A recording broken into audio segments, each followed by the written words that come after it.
Dear student, good morning all of you. प्रतियोगिता संसार में आप सभी का स्वागत है। आज का हमारा अध्ययन विषय है अधिवास भूगोल और इसमें हम अध्ययन कर रहे हैं अति लघु उत्तरीय और लघु उत्तरीय क्वेश्चन आंसर। ये हमारा क्लास 2 है। क्लास 1 में हम लगभग 19 क्वेश्चन अध्ययन कर चुके हैं और ये हमारा 20वां नंबर का क्वेश्चन है। तो चलिए आज का क्लास स्टार्ट करते हैं। आज का हमारा क्वेश्चन है अधिवास की उद्भव तथा विकास को प्रभावित करने वाले कारकों की या तत्वों की संक्षिप्त में विवरण दीजिए। तो जो अधिवास है उसके उद्भव और विकास को प्रभावित करने वाले जो कारक है, तत्व है, वो दो प्रकार के होते हैं। एक तो प्राकृतिक या भौतिक कारक होता है और एक होता है मानवीय कारक। तो चलिए देख लेते हैं इनमें कौन कौन से आते हैं। प्राकृतिक या भौतिक कारक, तो प्राकृतिक या भौतिक कारक में आता है जलवायु, स्थलाकृति, वनस्पति, जलापूर्ति, मिट्टी। ये सभी क्या है, भौतिक कारक है जो अधिवास के उद्भव और विकास को प्रभावित करता है। जिस क्षेत्र में जलवायु अच्छी होती है, स्वास्थ्यवर्धक होती है, उस क्षेत्र में क्या होता है, अधिवासों का उद्भव विकास जो है तीव्र गति से होता है। और स्थलाकृति, तो स्थलाकृति क्या होता है, पर्वत, पठार, मैदान। तो जो मैदानी क्षेत्र है उस क्षेत्र में क्या होता है, पर्वतीय क्षेत्र की तुलना में अधिवासों का उद्भव और विकास तीव्र गति से होता है। और जो पठारी क्षेत्र है उसमें उससे थोड़ा निम्न गति से, और जो पहाड़ी क्षेत्र है उसमें क्या होता है, एकदम धीमी गति से होता है। फिर है वनस्पति, तो जिस क्षेत्र में ज़्यादा अधिक वनस्पति होगा उस क्षेत्र में क्या होगा, दलदली होता है, जिसकी वजह से क्या होता है, अधिवासों का जो उद्भव विकास होता है उस क्षेत्र में बहुत कम ही हो पाता है। और जिस क्षेत्र में विरल वनस्पति होता है उधर क्या करते हैं, अधिवासों का उद्भव विकास तीव्र होता है। फिर है जलपूर्ति, मानव की जो मूलभूत आवश्यकताओं में एक जलपूर्ति भी है। तो अधिवासों के उद्भव और विकास जलपूर्ति यानी कि जल क्षेत्र में होता है। सर्वप्रथम मानव जो अधिवास का विकास किस क्षेत्र में होता है, नदी घाटी क्षेत्र में ही प्रारंभ हुआ था। फिर है मिट्टी, तो मिट्टी क्या करता है, मिट्टी में क्या होता है, उपजाऊपन होता है। तो जो ग्रामीण अधिवास होता है वो क्या करता है, या नगरीय अधिवास, उनको किसी न किसी प्रकार से स्थल से वो जुड़े ही रहते हैं। कृषि कार्य के लिए, उद्योग धंधे के लिए मिट्टी की जरूरत पड़ती ही है और उसमें निवास भी करते हैं। तो ये क्या है, प्रमुख कारक है, भौतिक कारक जो अधिवास के उद्भव तथा विकास को प्रभावित करते हैं। फिर है मानवीय कारक,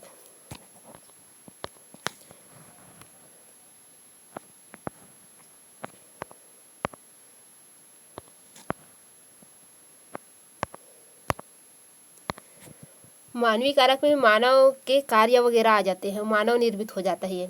तो मानवीय कारक जो अधिवासों की उत्पत्ति और विकास को प्रभावित करता है उनमें है आर्थिक कारक। ये आर्थिक कारक क्या है, जो मानव द्वारा प्राथमिक, द्वितीयक, तृतीयक क्रियाकलाप वगैरह करते हैं वही क्या है, आर्थिक कारक है। जैसे कि उत्तम कृषि भूमि, उनका ये भी क्या करता है, अधिवासों की उत्पत्ति और विकास को प्रभावित करता है। व्यापार क्षेत्र, ये भी अधिवासों की उत्पत्ति और विकास को प्रभावित करता है। जिस क्षेत्र में व्यापार अच्छी होगी उस क्षेत्र में क्या होगा, ज़्यादातर लोग आय प्राप्ति की वजह से वहाँ जाकर बसने लगते हैं। फिर है केंद्रीय स्थल, केंद्रीय स्थल से क्या होता है, हमें विभिन्न प्रकार की सेवाएं प्राप्त होती है, इसीलिए ज़्यादातर लोग क्या करते हैं, इसके नज़दीक में बसना पसंद करते हैं। अतः विकास जो होगा अधिवास का वो कहाँ होगा, केंद्रीय स्थल के आसपास ही होगा। फिर है रोजगार और प्राकृतिक संसाधन, तो जितने भी इंसान हैं या मानव हैं उनको उनके जीवन यापन के लिए क्या चाहिए, रोजगार चाहिए और कुछ संसाधन चाहिए। तो जिस क्षेत्र में ये रोजगार की उपलब्धता सर्वोत्तम होती है और प्राकृतिक संसाधन भी उपयुक्त मात्रा में होता है, वहाँ क्या होता है, अधिवासों की उत्पत्ति और विकास तीव्र गति से होता है। और जिस क्षेत्र में इसकी कमी होती है उस क्षेत्र में क्या होता है, जो अधिवासों की उत्पत्ति विकास होता है वो धीमी गति से होता है। जैसे कि आपके गाँव को ले लीजिए, यहाँ होता है रोजगार और प्राकृतिक जो संसाधन है उनकी लगभग क्या पाई जाती है, कमी पाई जाती है, जिसकी वजह से क्या करते हैं, यहाँ अधिवासों की जो विकास होता है वह धीमी गति से होता है। लेकिन शहरी क्षेत्र में क्या होता है, जो प्राकृतिक के संसाधन है उनका विकास भी तीव्र गति से होता है, वहाँ पर उत्पादन होता है या तो आयात कर लेते हैं और रोजगार भी उससे क्या हो जाता है, बहुत अधिक होता है, इसीलिए उधर क्या होता है, अधिवासियों की उत्पत्ति और विकास तीव्र गति से होता है। फिर है सामाजिक सांस्कृतिक कारक, तो इसमें ये किस प्रकार से अधिवास की उत्पत्ति विकास को प्रभावित करता है, ये अपने शिक्षा की व्यवस्था, जो सामाजिक सांस्कृतिक कारक में शिक्षा, स्वास्थ्य, रीति रिवाज, आपसी सहयोग, सहकारिता की भावना, ये अधिवासों की उत्पत्ति विकास को क्या करता है, प्रभावित करता है। स्वास्थ्य केंद्र की उपलब्धता, धार्मिक विश्वास, परंपराएं, ये सभी क्या है, अधिवास की उत्पत्ति और विकास को प्रभावित करने वाले कारक हैं। फिर है राजनीतिक कारक। राजनीतिक कारक इसमें आएगा आपका प्रशासनिक व्यवस्था, राजनीतिक स्थिति, उनकी नीतियाँ, ये सभी क्या करते हैं, अधिवासों की उत्पत्ति और विकास को प्रभावित करते हैं। किस प्रकार से? जिस क्षेत्र में प्रशासन व्यवस्था अच्छी होगी, वहाँ की नीतियाँ बहुत अच्छी होगी, जनता के लिए लाभदायक होगा, उस क्षेत्र में क्या होगा, अधिवासों की उत्पत्ति और विकास तीव्र गति से होगा। और जिस क्षेत्र में प्रशासनिक व्यवस्था अच्छी नहीं होगी, राजनीतिक स्थिति अच्छी नहीं होगी, उनमें स्थिरता नहीं होगी, नीतियाँ अच्छी नहीं होगी, उस क्षेत्र में क्या होगा, जो अधिवासों की उत्पत्ति और विकास है वह पिछड़ी रहेगी। इस प्रकार से उसको प्रभावित करते हैं। ये पॉइंट आपका कंप्लीट हुआ। आप इसे दीर्घ उत्तरी में लिखना चाहेंगे तो इसमें अपने तरीके से इसकी व्याख्या और कर सकते हैं, क्योंकि ये लघु उत्तरी और अति लघु उत्तरी के अंतर्गत तैयार किए हैं, इसलिए शॉर्ट में है। फिर नेक्स्ट क्वेश्चन है, अधिवास के प्रकार तथा वर्गीकरण को संक्षिप्त में समझाइए।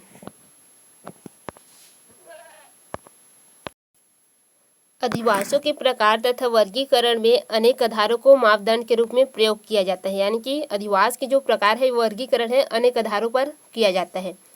इस प्रकार मानव के अधिवासों के विभिन्न आधारों पर भिन्न श्रेणियों में विभाजित किया जा सकता है, जो कि निम्न प्रकार से है। तो किस प्रकार से ये समझते हैं, इसे आप दीर्घ उत्तरी क्वेश्चन आंसर में भी लिख सकते हैं व्याख्या करके। इसमें व्याख्या नहीं किए हैं क्योंकि शॉर्ट क्वेश्चन में तैयार किए हैं।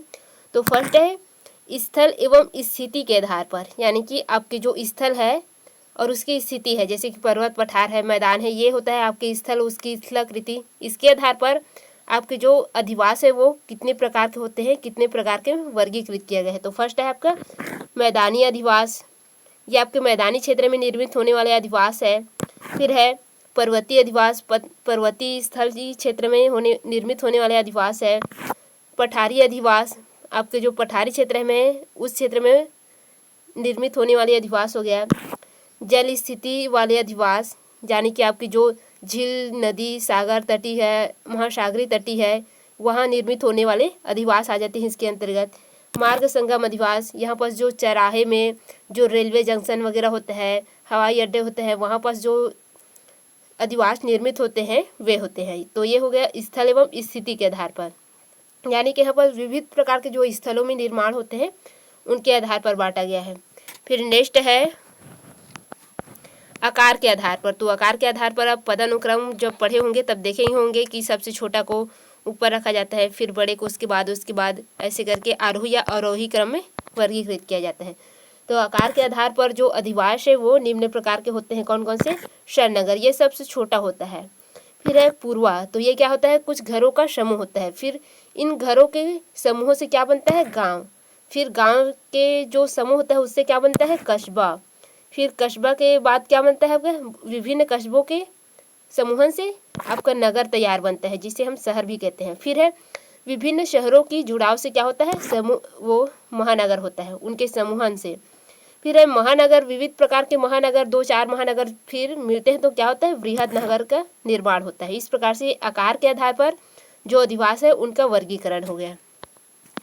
फिर है आकार की या आकृति या प्रतिरूप के आधार पर। ये आप अच्छी तरीके से जानते हैं कि जो अधिवास होता है वो विभिन्न आकार, प्रकार, आकृति के होते हैं, जैसे कि रेखीय अधिवास, वृत्ताकार अधिवास, वर्गाकार या आयताकार अधिवास। ये जो रेखीय अधिवास है ये सड़कों के आधार पर निर्मित होते हैं, सड़क के आसपास निर्मित विकसित हो जाते हैं, ये होता है रेखीय अधिवास। वृत्ताकार अधिवास आपके कुआं वगैरह हो गया, झील वगैरह हो गया, इसके चारों तरफ विकसित होते हैं। वर्गाकार या आयताकार अधिवास, ये जहाँ पर समकोण पर रास्ते अपने आप को काटते हैं, जैसे कि 2 रास्ते जा रहे हैं तो वहाँ पर जहाँ पर समकोण में करता है वहाँ पर जो घर विकसित हो जाते हैं वो होता है। या आपके जो चौक है उसके आसपास भी ये आयताकार या वर्गाकार प्रतिरूप का निर्माण होता है। फिर आर्य प्रतिरूप, जब आयताकार प्रतिरूप अधिक विकसित हो जाता है तब आर्य प्रतिरूप का विकसित होता है। फिर है त्रिभुजाकार प्रतिरूप, यहाँ पर जो सड़कें होते हैं वो आपस में आकर मिलते हैं, वहाँ पर त्रिभुजाकार प्रतिरूप का निर्माण होता है और वहाँ पर क्या होता है? अधिवासों का विकास हो जाता है। फिर है तारा प्रतिरूप, यानी कि विविध स्थानों से, जब मतलब विविध गांवों से जो सड़कें आपस में आकर मिलती है और उसी के जरिए जो सड़कें आपस में आकर मिलती है उसके जरिए अधिवासों का क्या हो जाता है? निर्माण हो जाता है। तो उससे क्या होता है? तारा प्रतिरूप का विकसित होता है। फिर है तीर या पंखा प्रतिरूप। जब तारा प्रतिरूप जो क्या हो जाता है, सॉरी, ये तारा प्रतिरूप जो है, ये जब जो सड़कें होते हैं वो क्या होता है, एक केंद्र से बाहर की ओर जाते हैं, तब क्या होता है, तारा या तीर प्रतिरूप का जो है निर्माण हो जाता है। या दो सड़कें जो है आपस में आकर मिलती हैं, वहाँ पर से एक और सड़कें निकल कर जाती है। फिर है सीढ़ी प्रतिरूप या छत्ता प्रतिरूप। ये सभी अधिवास के प्रकार है जो कि आकार की या उसके आकृति या प्रतिरूप के आधार पर वर्गीकृत किया जाता है। फिर है नेक्स्ट है गृह संख्या अथवा घनत्व के आधार पर अधिवास के प्रकार। तो गृह संख्या अथवा घनत्व के आधार पर अधिवास को निम्न प्रकार में वर्गीकृत किया गया है।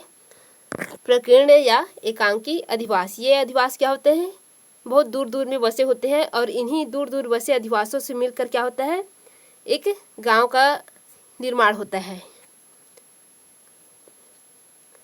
और उसके आसपास उनके कृषि क्षेत्र भी होते हैं, फार्म गृह। फिर है सघन अधिवास। इसमें जो अधिवास होते हैं, मकान होते हैं, वो क्या होते हैं, बहुत पास पास होते हैं एकदम, और इसमें अवस्थित तरीके से बने होते हैं। फिर है संयुक्त अधिवास। इसमें दूर दूर बसे क्षेत्रों से मिलकर एक गांव निर्मित होता है। फिर है अपखंडित अधिवास। ये क्या होता है, अलग अलग एक थोड़ी सी दूरी पर फिर 2-3 घर मिल गए, फिर थोड़ी सी दूरी पर 2-3 घर मिल गए, इस प्रकार से होता है अपखंडित अधिवास। तो ये संख्या के आधार पर या घनत्व के आधार पर होता है। फिर है कार्यात्मक विशिष्टता के आधार पर। कार्यात्मक विशिष्टता के आधार पर अधिवास जो है वो दो प्रकार के होता है, एक ग्रामीण अधिवास और एक नगरीय अधिवास। ग्रामीण अधिवास में क्या होता है, प्राथमिक क्रियाकलाप संपन्न होते हैं और नगरीय अधिवास में द्वितीयक, तृतीयक और चतुर्थक क्रियाकलाप संपन्न होते हैं। फिर है विकास की अवस्था के आधार पर अधिवास के प्रकार। विकास की अवस्था के आधार पर अधिवास जो है निम्न प्रकार के पाए जाते हैं। फिर फर्स्ट है शैशव अवस्था, यानी कि सबसे प्रथम अवस्था होता है। फिर है बाल्यावस्था। बाल्यावस्था उसके बाद वाली अवस्था होता है किशोर अवस्था, जिसमें क्या होता है, जो अधिवास होता है या क्या हो जाता है, थोड़ा अच्छी मजबूत हो जाते हैं। फिर है प्रौढ़ावस्था, यानी कि ये होता है वृद्धावस्था। जीर्णावस्था, यानी कि वो क्या हो जाता है, खंडहर हो जाता है, ये होता है। फिर है नेक्स्ट क्वेश्चन। ये क्वेश्चन कंप्लीट हुआ। यदि आप दीर्घ उत्तरी क्वेश्चन बनाना चाहें तो उसमें आप व्याख्या जोड़ देंगे, इसके बाद वह आपका दीर्घ उत्तरी क्वेश्चन भी बन जाएगा। फिर है नेक्स्ट क्वेश्चन, ग्रामीण अधिवास कितने प्रकार के होते हैं। तो जो ग्रामीण अधिवास है आपके, वो गृह संख्या या घनत्व के आधार पर 4 प्रकार के पाए जाते हैं। प्रकीर्ण अथवा एकांकी अधिवास, ये बहुत दूर दूर में बसे होते हैं और उनके पास इनके फार्म गृह होते हैं, कृषि वगैरह ये क्षेत्र। फिर है संयुक्त अधिवास, यानी कि ये क्या होता है, सघन अधिवास होता है।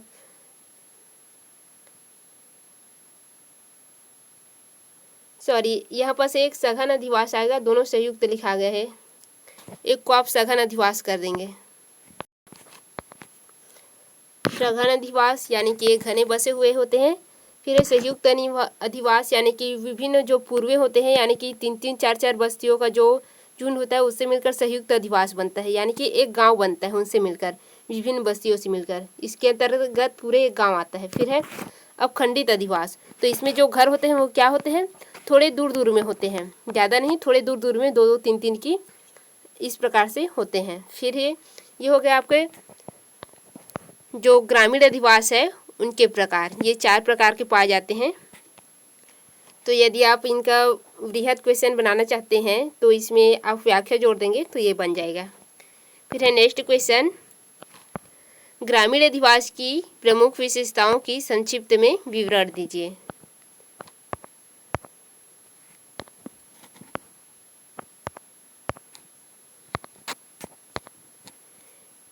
ग्रामीण अधिवास की प्रमुख विशेषताएं, तो चलिए स्टार्ट करते हैं इसका आंसर। यहाँ जो ग्रामीण अधिवास होते हैं वहाँ जो अधिकतर जनसंख्या होते हैं वे प्राथमिक उत्पादन संबंधी और आर्थिक क्रियाकलाप में जुड़े रहते हैं, जैसे कि कृषि, पशुपालन, कुक्कुट पालन, मछली पकड़ना, संग्रहण, शिकार, ये सभी कार्य क्या होता है, प्राथमिक कार्य होता है। और प्राथमिक उत्पादन जो है कृषि वगैरह होता है, और आपके जो कुटीर उद्योग वगैरह होते हैं वे सभी क्या है, प्राथमिक उत्पादन है। तो ये सभी कार्य में यहाँ की जनसंख्या जो है लगे रहते हैं। फिर है सेकेंड विशेषता है, जो ग्रामीण गृह होते हैं अपेक्षाकृत जो सुविधाओं के आधार पर बनाए जाते हैं। यानी कि कैसे, जैसे कि पशुओं को भी उसी घर में बांधना है जिस घर में उनको रहना है, तो उनके लिए क्या करेंगे, एक छोटा सा अलग से झोपड़ी जैसा या एक मकान और तैयार करेंगे उसी में जोड़कर, इस प्रकार से। फिर है जीवन स्तर जो निर्णय होता है तथा जो आय जो है होता है वो क्या होता है, न्यून होता है। यानी कि जो जीवन स्तर होता है वो क्या होता है, न्यूनतम होता है, उनका निर्णय भी नीचे होता है तथा उनका जो आय होता है वो क्या होता है, न्यूनतम स्तर के होते हैं। फिर नेक्स्ट जो विशेषता है वह है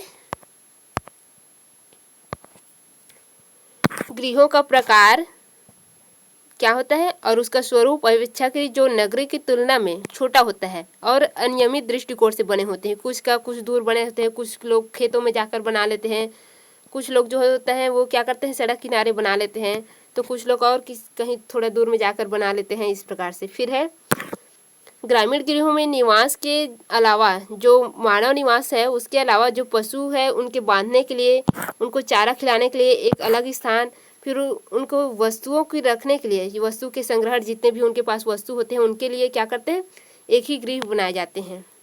इन सब की सुविधा होती है वहाँ पर। लेकिन जो शहरी मकान होते हैं उसमें क्या होता है, शहरी अधिवास में इन सब की सुविधा नहीं होती, उनके लिए सभी के लिए अलग अलग मकान होते हैं, किंतु ग्रामीण अधिवास में ये सभी एक साथ सुविधा होती है। फिर है ग्रामीण अधिवास अपेक्षाकृत उच्च हिस्से पर बनाए जाते हैं। यानी कि ग्रामीण अधिवासों में क्या बनाए जाते हैं, जो ऊंचे क्षेत्र लगते हैं उनको उसमें बनाए जाते हैं ताकि पानी वानी जो है क्या हो, घर वगैरह में न घुसे। फिर नेक्स्ट जो विशेषता है वह है ग्रामीण अधिवास स्थानीय रूप से प्राप्त निर्माण सामग्री द्वारा बनाए जाते हैं। यानी कि स्थानीय रूप से जैसे कि मिट्टी वगैरह हो गया, मिट्टी से क्या करते हैं ग्रामीण लोग ईंट बनाते हैं और स्वयं पका करके उसका निर्माण कर लेते हैं। लकड़ी वगैरह हो गया, छप्पर वगैरह से बनाते हैं वो लोग, ये सभी हो जाता है स्थानीय। फिर है ग्रामीण अधिवास में स्वास्थ्य, शिक्षा, मनोरंजन, बैंक आदि ये जो उत्तम सुविधाएं हैं इनकी अभाव पाए जाते हैं। वे इन सभी सुविधाओं के लिए कहाँ जाते हैं, उस ग्रामीण क्षेत्र से बाहर आसपास के क्षेत्र में जो जहाँ पर ये सुविधाएं होती है वहाँ जाते हैं। जैसे कि हम जाते हैं किसी क्षेत्र में, आपके विकास क्षेत्र में हो गया, जिला क्षेत्र वगैरह में पढ़ाई करने के लिए, इस प्रकार से। फिर है ग्रामीण अधिवासों में प्रशासनिक सेवा केंद्रों का अभाव पाया जाता है। जैसे कि आपके जो जनपद कार्यालय है, नगर कार्यालय है, ये सभी का है एक प्रशासनिक सेवा केंद्र हो गया, इन सभी का यहाँ पर क्या होता है, अभाव पाया जाता है। कुछ कुछ बड़े गाँव में पाया जाता है। फिर है ग्रामीण अधिवासों में आधुनिक संचार, यातायात जैसे साधनों की कमी पाई जाती है। ग्रामीण क्षेत्रों में आज भी क्या होता है, यातायात की बहुत ज़्यादा कमी है और आधुनिक संचार की भी कमी है। फिर है नेक्स्ट विशेषता जो है ग्रामीण अधिवासों में जनसंख्या अपेक्षाकृत क्या करते हैं, कम निवास करते हैं। यहाँ पर कम लिखना मिस्टेक हो गया थोड़े से, यहाँ पर कम लिख दीजिएगा आप।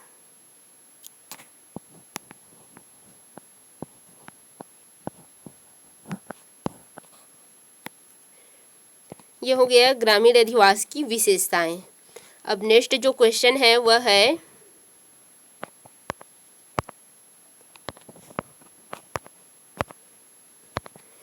ग्रामीण जो बस्ती होती है उनके निर्धारक किन कारणों अथवा तत्वों द्वारा होता है। यानी कि जो ग्रामीण बस्ती है उनका निर्धारण किन कारणों या तत्वों से किया जाता है। तो इसमें दो कारक होता है, यानी कि विभिन्न कारक हो सकते हैं, इसमें हम जो हमें लगा वो लिख दिए हैं। आपको यदि इससे छोड़कर और भी कोई कारक आए तो आप लिख सकते हैं।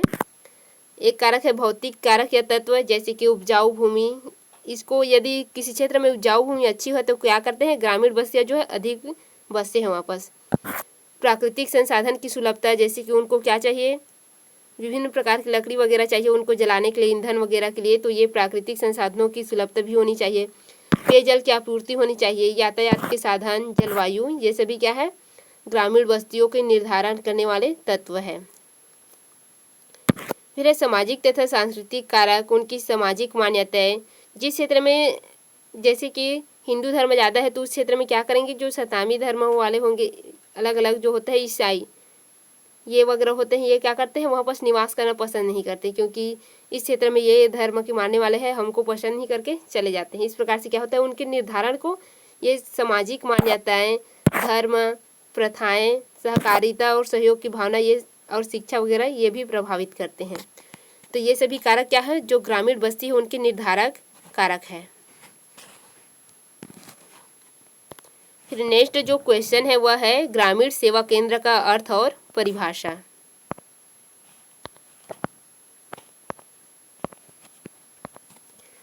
ग्रामीण सेवा केंद्र का अर्थ एवं परिभाषा। तो ग्रामीण सेवा केंद्र क्या होता है, जो ग्रामीण क्षेत्रों को क्या करता है, सेवाएं प्रदान करता है, सरल शब्दों में। तो चलिए देख लेते हैं ग्रामीण सेवा केंद्र का अर्थ। ग्रामीण अधिवासों के वितरण में उन अधिवासों को ग्रामीण सेवा केंद्र माना जाता है जो अपनी समीपवर्ती क्षेत्रों के ग्रामीण अधिवासों को कुछ सेवाएं प्रदान करता है। प्रायः ये जो सेवा होता है वो क्या होता है, फुटकर, दुकानदारी, मनोरंजन, सांस्कृतिक, व्यवसाय तथा ऐसी ही अन्य प्रकार की जो सेवाएं हैं वो समीपवर्ती क्षेत्रों के लोगों को प्रदान करता है। तो ये क्या होता है, ग्रामीण सेवा केंद्र कहलाता है। अब इनकी परिभाषा भी देख लेते हैं।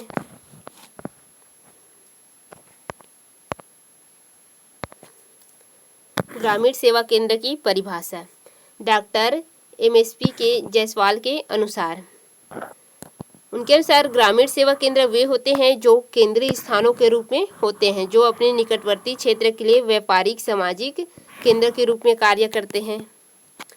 फिर है KV सुंदरम के अनुसार ग्रामीण सेवा केंद्र ग्रामीण समुदाय का आकर्षक बिंदु होता है, यानी कि ये क्या करता है, जो ग्रामीण समुदाय है, ग्रामीण में रहने वाले लोग हैं, उनको क्या करता है, अपने ओर आकर्षित करता है। यह केंद्र विविध प्रकार के सेवाएं ग्रामीण क्षेत्र को प्रदान करता है।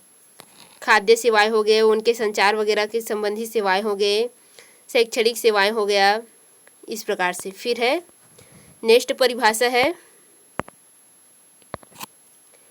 प्रोफेसर हरिहर सिंह के अनुसार, वह स्थान ग्रामीण केंद्रीय स्थान है जो न केवल स्थायी जनसंख्या बल्कि प्रदेश के निवासियों को भी सेवा क्या करता है, देता है। यानी कि जो ग्राम है उसके छोड़ आसपास के जो क्षेत्र है उनको भी क्या करे, सेवा प्रदान करे। वह क्या है, ग्रामीण अधिवास है, अधिवास सेवा केंद्र है।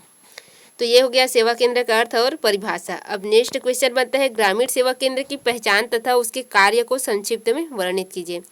यानी कि ग्रामीण सेवा केंद्र जो है उसकी पहचान किस प्रकार से हम कर सकते हैं या उसके कार्य कौन कौन से हो सकते हैं। तो उनके कार्यों में ही ग्रामीण सेवा केंद्र का पहचान छिपा होता है। तो चलिए देखते हैं। ग्रामीण सेवा केंद्रों की पहचान उसके द्वारा दी जाने वाली सेवाओं से ही स्पष्ट हो जाता है, यानी कि उनके कार्य द्वारा ही स्पष्ट होता है।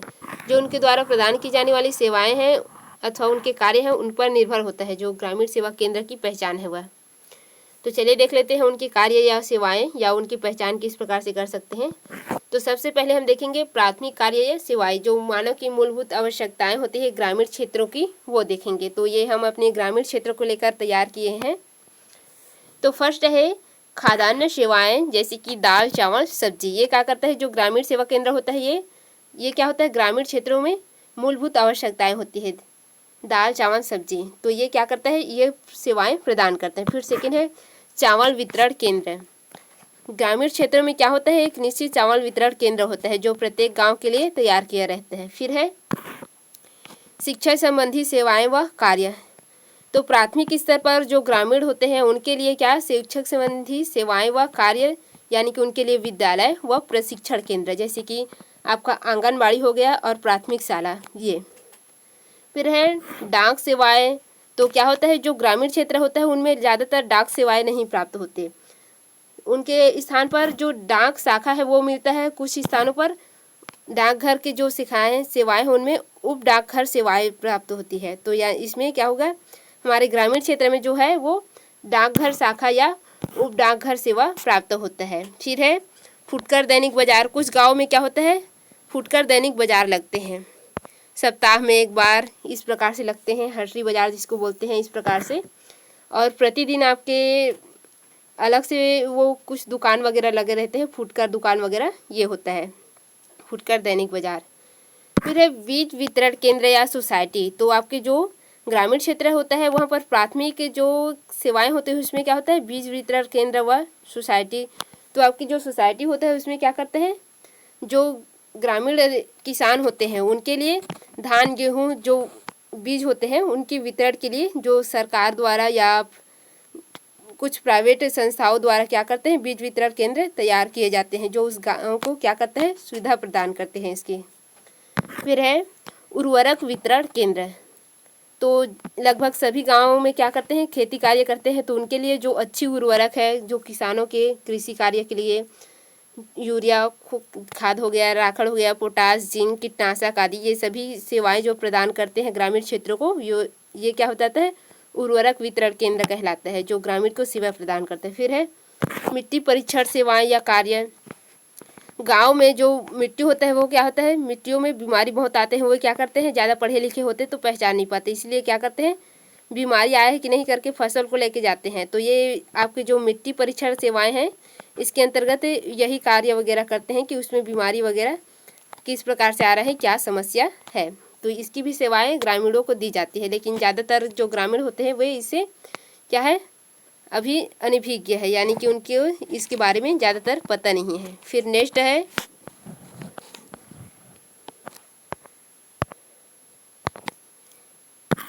कृषि उपकरण वितरण तथा उत्पादन केंद्र या सेवा।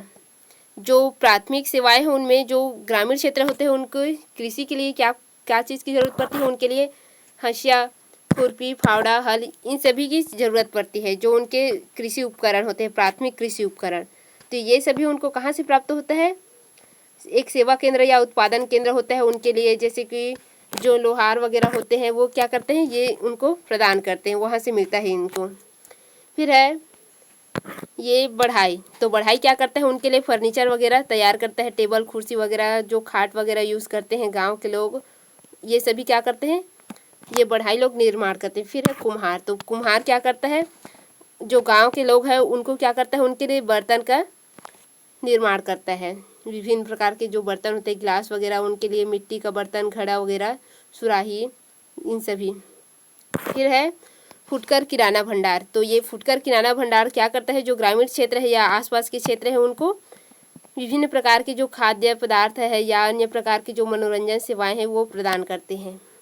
फिर है फुटकर चाय काफ़ी दुकान। ये क्या करता है, जो ग्रामीण क्षेत्र के लोग हैं उनको चाय काफ़ी प्रदान करते हैं।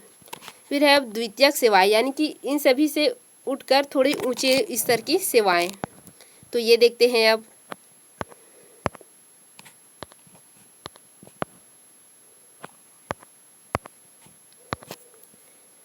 द्वितीय कार्य या सेवाएं। तो ये जो सेवा केंद्र होते हैं वो उनको थोड़ा से उच्च स्तर की सेवाएं प्रदान करती हैं। फिर फर्स्ट है उच्च शिक्षा एवं प्रशिक्षण सेवाएं।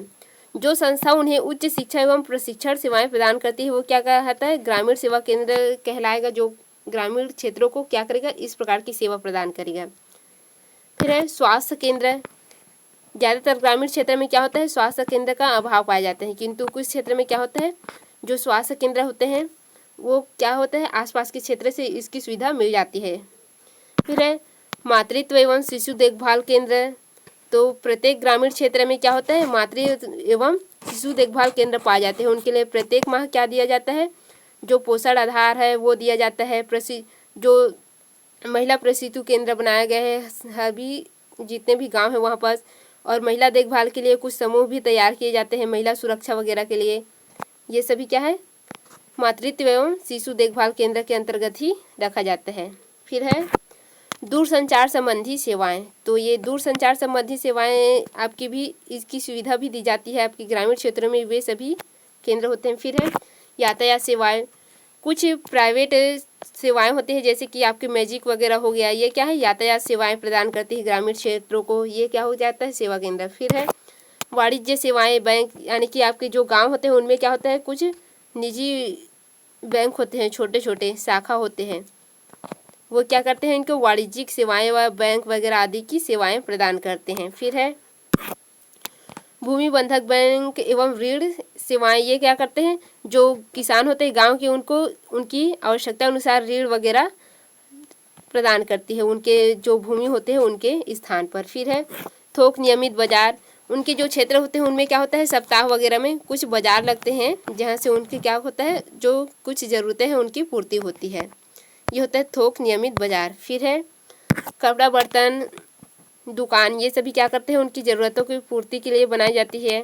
फिर है प्रशासनिक कार्यालय एवं सेवाएं, ये कहाँ से प्राप्त होते हैं, जो प्रशासनिक संस्था कार्यालय है वहाँ से प्राप्त होते हैं ग्रामीण क्षेत्रों को, तो ये प्रशासनिक सेवा केंद्र कहलाएगा। फिर पुलिस चौकी, तो जिस गांव को या जिस ग्रामीण क्षेत्र को जहाँ से पुलिस चौकी होगा वो क्या कहलाएगा, उसके लिए पुलिस चौकी केंद्र, उनके लिए सेवा प्रदान करने वाला क्षेत्र हो जाएगा। फिर है ग्राम सुरक्षा कर्मी, जो गांव के सुरक्षा के लिए कुछ सुरक्षा कर्मी रखे जाते हैं। फिर है ये ग्राम सेवा केंद्र, जो प्रत्येक गांव में होता है, जो गांव के रोजगार वगैरह है, मनरेगा वगैरह, उनकी देखभाल के लिए ग्राम सेवा केंद्र रखा गया है, ये होता है। तो ये वाला क्वेश्चन कंप्लीट हो गया। ये सभी कार्य क्या करते हैं, जो ग्रामीण सेवा केंद्र है उनकी पहचान के लिए या उनके द्वारा दी जाने वाली सेवाएं हैं। तो आज का हमारा क्लास यहीं पर कंप्लीट होता है। फिर कल हम उपस्थित होंगे नेक्स्ट क्वेश्चन आंसर के साथ। धन्यवाद।